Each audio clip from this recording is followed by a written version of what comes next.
The size is not a problem because we already know the angular diameter of the sun, 0.52 degrees, because it can be measured by simple tools. So wherever we decide to put the sun, the angular diameter will help us calculate the size. So they have to put it as far as possible in the model so that we can see the light rays parallel to each other from Earth. So that means that if the sun is 93 million miles away, the difference between the parallel lines will be immeasurable. The further away the sun is, the better your math will work, and no one will know what they are doing. But if you ask them how they triangulated the sun, they will get nervous, because they will have to use the fake trip to the moon. They only need the size when it comes to an eclipse, but when it comes to angles, they only deal with the sun as a point, because the size of the sun can be determined as long as you have the distance. If you have the distance, you have the size. If you have the size, you have the distance. That's all.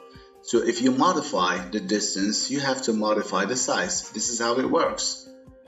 In fact, the distance to the sun has always changed throughout history. And every time they change the distance to the sun, they readjust everything else. But something strange happened in 2017 in the largest eclipse of the year over the United States. On August 21st, on their own website, they said that the duration of the eclipse is 5 hours. So if you do the calculations of the globe model, you will see that the eclipse should only last 4 hours and something. So with this eclipse, they have almost an hour to spare, and they know it.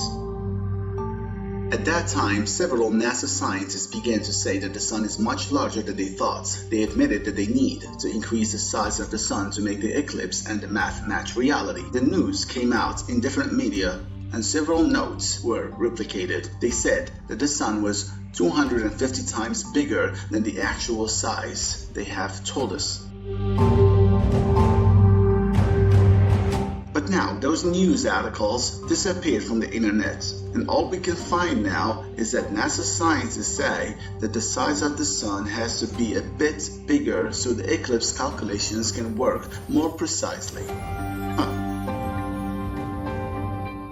This is very relevant because what they are clearly saying is that the size of the sun is a theory, and of course the distance to it is also a theory, but most people do not know about this. We know that the angular diameter of the sun and moon are equal to 0.52 degrees, and this can never be changed because anyone can measure it. So if you claim that the distance to the sun is exactly 93 million miles away, then the size has to be exactly 844,038 miles. It can't be what they want. If they change the size, they will be forced to change the distance to keep the angular diameter as it is in real life. So right now, they are saying that for the math to work perfectly, the size of the sun has to be a few hundred miles larger than the actual size. But if you make the sun 250 times larger, you will put it so far away that the distance will be much greater, enormous. And what does that mean? If you change the distance, you would have a bigger problem. Because if the Earth orbits the sun, you are changing the radius of the Earth's orbit. Also, by changing the size of the sun, you would have to change the speed of the Earth. And by changing the speed of the Earth, you would have to change the speed of the moon because it orbits the Earth. You would also have to change the distance and the sizes of all planets. That is to say, if you change this and that, everything will be out of square and you will have to change the entire model. But they are too smart to do that in this era of internet. They will never change it because it would make everyone doubt the official science. So they better ignore it and not talk about it anymore. But we will not let that go.